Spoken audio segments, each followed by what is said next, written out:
Il est évident qu'au regard de l'ampleur des crimes commis à Gaza, on aurait dû logiquement voir de nouvelles accusations.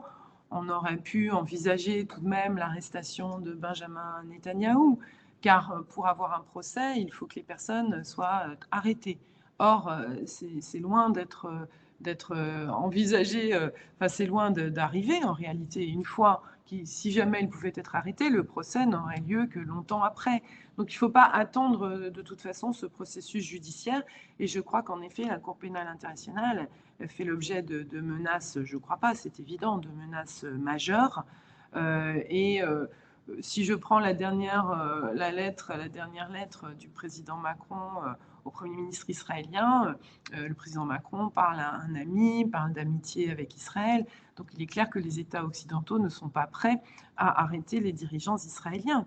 Au contraire, vous voyez, dans ces déclarations, dans l'appel de New York, il y a presque un blanchiment de l'État israélien, hein, puisque les crimes ne lui sont pas imputés.